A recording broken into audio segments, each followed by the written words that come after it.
Hello, I'm Liam Jenkins and welcome to highlights of the 2011 Formula SimRacing World Championship. Round 7 of the championship is the crown jewel of Formula 1, the famous Monte Carlo street circuit.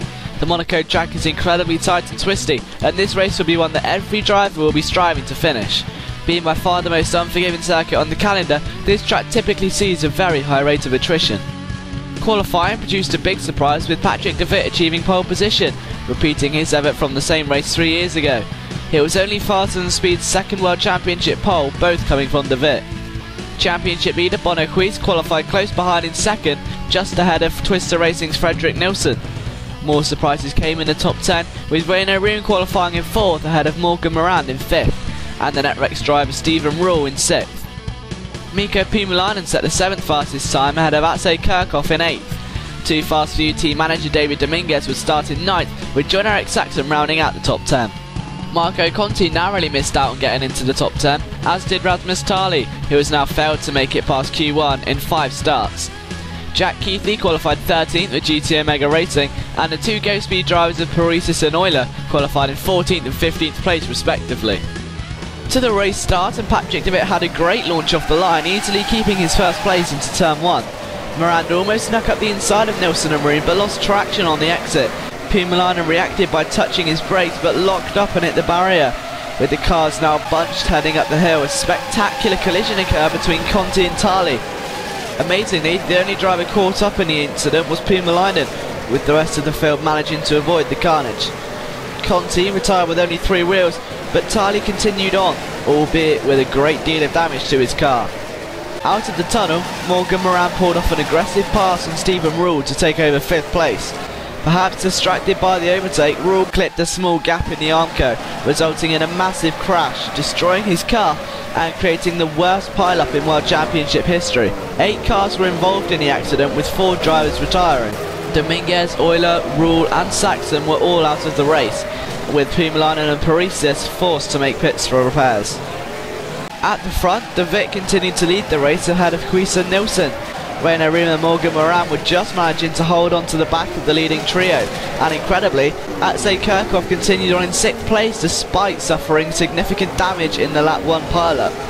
Jack Keithley was also struggling on, but he was forced to eventually retire after 5 laps with immense damage to his steering column. Despite starting from the back of the grid, Mohamed Patel now found himself up into 7th position, just ahead of Jaakko Mykkänen and Blair Disley. After a long pit stop for repairs, Mikko Pumalainen was now a lap down, but he eventually caught up to the back of Jaakko Mykkänen. Unfortunately, Pumalainen was caught off guard when Mykkänen pulled over to allow him to unlap himself, and the distraction caused Pumalainen to lock up and hit the barriers, ending his race. Still in the lead, it became apparent that Patrick de Wit was holding up Bono Quis and Frederick Nilsson, and on lap 21, Quis pitted for the first of 2 stops, with Nilsson following him in.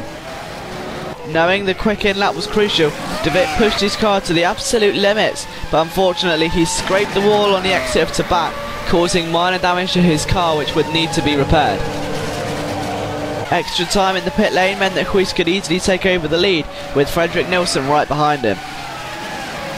De Wit emerged in front of Morgan Morand and a.k.a. with Morand almost attempting a pass through the hairpin, but de Wit managed to keep it ahead in 3rd place. Renault Room's pit stop didn't go to plan either, with the Estonian missing his pit box, having to reverse and losing crucial seconds to Morand.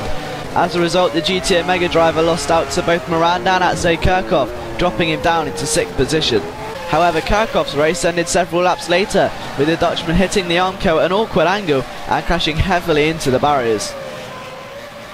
The second set of stops made no difference to the running order. The Twister team brought in Nilsson first, with Precision immediately reacting, but Quis comfortably remained in 1st place. Having spent the entire race at Quis's rear wing, there was little Nilsson could do except hope for a mistake from the Dutchman.